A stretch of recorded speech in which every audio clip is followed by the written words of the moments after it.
कहानी की शुरुआत होती है जिंग हाओ नाम के एक लड़के से जो अपनी छोटी बहन मिनी के साथ अकेला रहता था। उसकी 6 साल की बहन के दिल में छेद था जिस वजह से उसका इलाज चल रहा था। एक दिन मिनी को स्कूल छोड़कर जिंग हाओ उसके डॉक्टर से मिलने पहुंचा तो डॉक्टर ने बताया कि उसकी बीमारी की वजह से उसे अक्सर सांस लेने में दिक्कत होती है। असल में जब मिनी छोटी थी तो उसकी माँ भी इसी बीमारी के कारण गुजर गई थी और अब यही बीमारी मिनी को विरासत में मिली है। उनकी माँ के जाने के बाद जिंग हाओ के पिता भी उन्हें छोड़कर चले गए और अब सारी जिम्मेदारी जिंग हाओ के कंधों पर आ गई। खैर फिर डॉक्टर ने कहा कि जब मिनी 8 साल की हो जाएगी तो उसकी हालत और बिगड़ सकती है, इसलिए उन्हें जल्द से जल्द ऑपरेशन करवा लेना चाहिए। मगर जिंग हाओ के पास इतने पैसे नहीं थे कि वो मिनी का ऑपरेशन करवा सके। वो बेचारा तो मोबाइल रिपेयर की छोटी सी दुकान चलाकर अपना गुजारा करता था। खैर फिर रात को उसके दोस्त योंग ने उसे फोन करके एक वेयर हाउस में बुलाया। उसने जिंग हाओ को पुराने मोबाइल से भरे डिब्बों का एक पहाड़ दिखाया। उसने कहा कि ये सारा माल एक बिजनेसमैन का है जो अभी जेल में बंद है।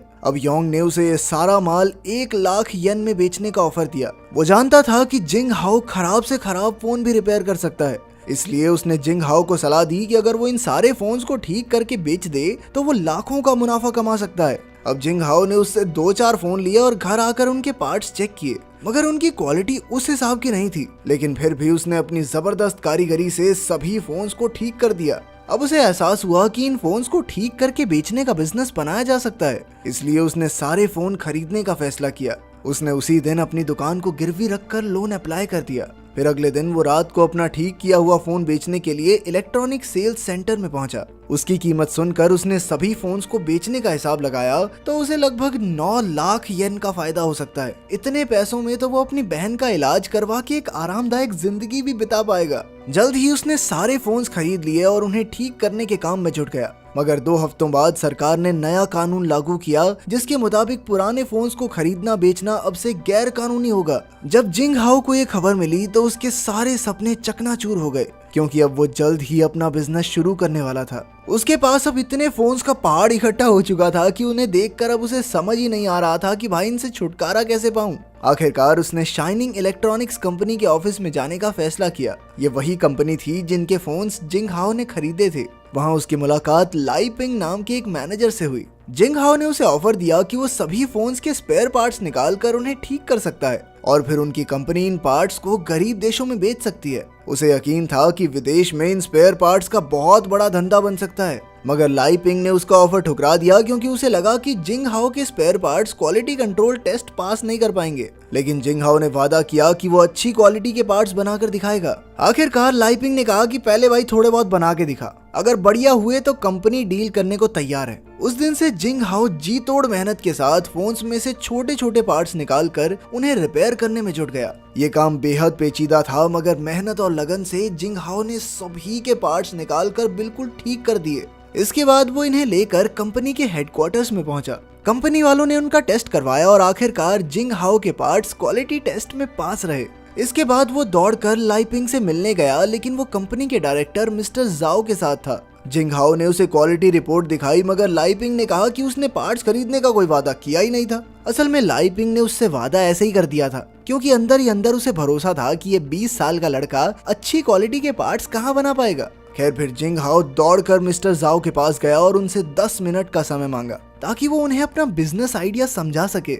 मगर मिस्टर जाओ जल्दी में थे, इसलिए वो उसकी बात बिना सुने अपनी गाड़ी में बैठ गए। तब जिंग हाओ ने अपनी मोटर बाइक पर उनका पीछा किया और काफी खतरनाक रास्तों से बचते बचाते मिस्टर जाओ की ट्रेन तक पहुंच ही गया। उसने फिर से उनसे 10 मिनट का समय मांगा और फिर अपना सारा बिजनेस उन्हें समझाया। तब मिस्टर जाओ ने कहा कि वो पुराने फोन्स खोलकर सारे पार्ट्स थोड़ी ना ठीक कर लेगा, पर जिंग हाओ ने कहा कि सर ये मत सोचो कि मैं कर पाऊंगा या नहीं, आप ये सोचो कि अगर हो गया तो क्या आप मुझसे डील करोगे। उसकी इस बात पर मिस्टर जाओ ने हामी भर दी, लेकिन मिस्टर जाओ ने यह भी कहा कि अगर वो नाकामयाब रहा तो मिस्टर जाओ फैक्ट्री या वर्कर्स का खर्चा नहीं देंगे। इस काम में सारा खर्चा जिंग हाओ को ही करना होगा और बाद में अगर डील हुई तब उसे इन चीजों के पैसे वापस मिल जाएंगे। मिस्टर जाओ ने उसे कहा कि काम पूरा होने के बाद लाई पिंग से मिलना आकर।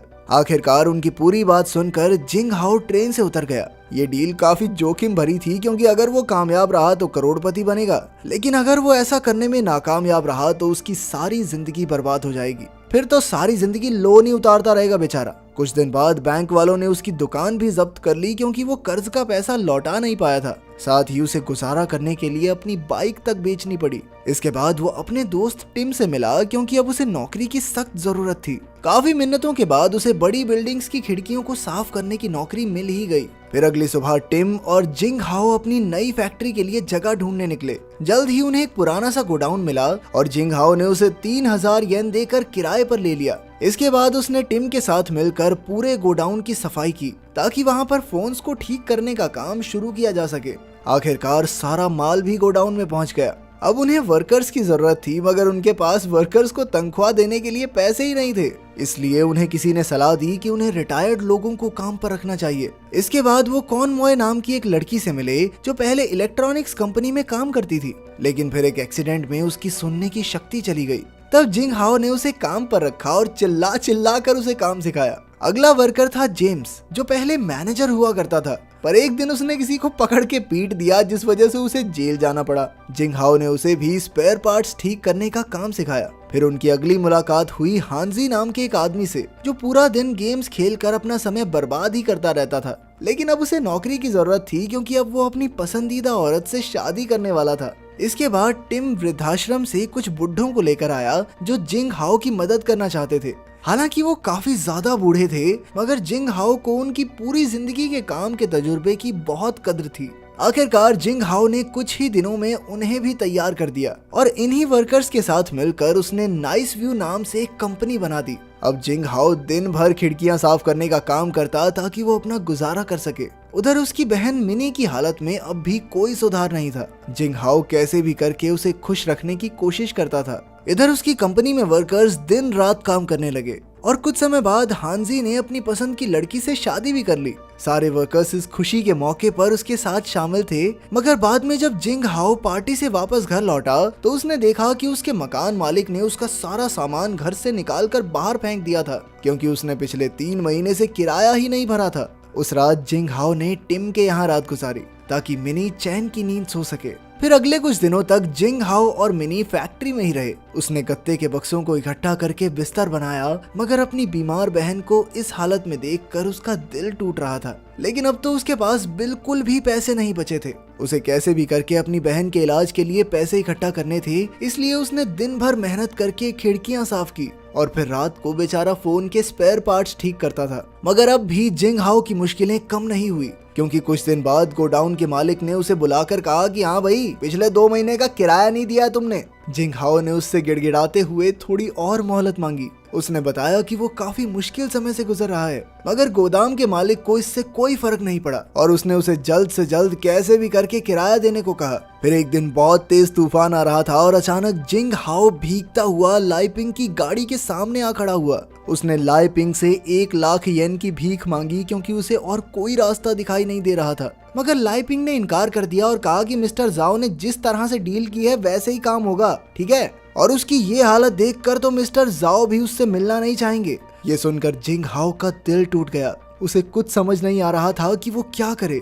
उसके कानों में अपनी माँ से किया हुआ आखिरी वादा गूंज रहा था कि चाहे कुछ भी हो जाए वो मिनी का ख्याल रखेगा। अगली सुबह उसे गोदाम के मालिक ने कहा कि 3 दिन के अंदर गोदाम खाली कर देना। अब तो जिंग हाओ पूरी तरह से हिम्मत हार चुका था और उसे ये बुरी खबर अपने वर्कर्स को भी देनी थी। अगले 2 हफ्तों में काम पूरा होने ही वाला था, मगर उसके पास काम जारी रखने के लिए कोई जगह ही नहीं थी। आखिरकार जिंग हाओ ने हार मान ली, मगर तभी उसके वर्कर्स ने कहा कि वो अपना अपना काम घर से करने को तैयार हैं। वो जिंग हाओ को इस मुसीबत से अकेले गुजरने नहीं दे सकते, क्योंकि अब वो सभी एक परिवार थे और परिवार में किसी को अकेला नहीं छोड़ा जाता। इसके बाद सभी वर्कर्स ने अपने घरों से काम किया और इधर जिंग हाओ ने भी दिन रात मेहनत की।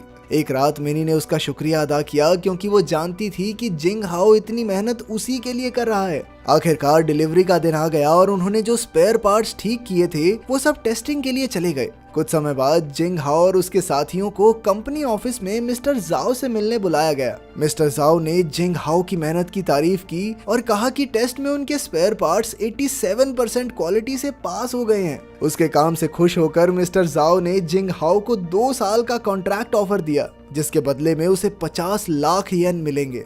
आखिरकार जिंग हाओ की जी तोड़ मेहनत रंग लाई। डील पक्की होने के बाद जिंग हाओ और उसके साथियों ने नाच गाकर खुशी मनाई और बाद में उसने मिनी का इलाज भी करवाया। इसके 6 साल बाद हम देखते हैं कि जिंग की कंपनी नाइस व्यू ने तो नई ऊंचाइयों को छू लिया था और जिंग हाओ अब करोड़पति बन चुका था। इसके साथ ही उसके सभी साथी जिन्होंने बुरे वक्त में उसका साथ दिया वो भी अमीर हो गए। लेकिन जिन लोगों ने उसकी बुरे वक्त में मदद की थी उसने उनका हाथ कभी नहीं छोड़ा। उसने उन्हें भी अमीर बना दिया था और अब वो सब भी अच्छे खासे अमीर हो गए थे। अगर वीडियो पसंद आई तो लाइक कर देना, चैनल को सब्सक्राइब कर देना। मिलते हैं अगली वीडियो में।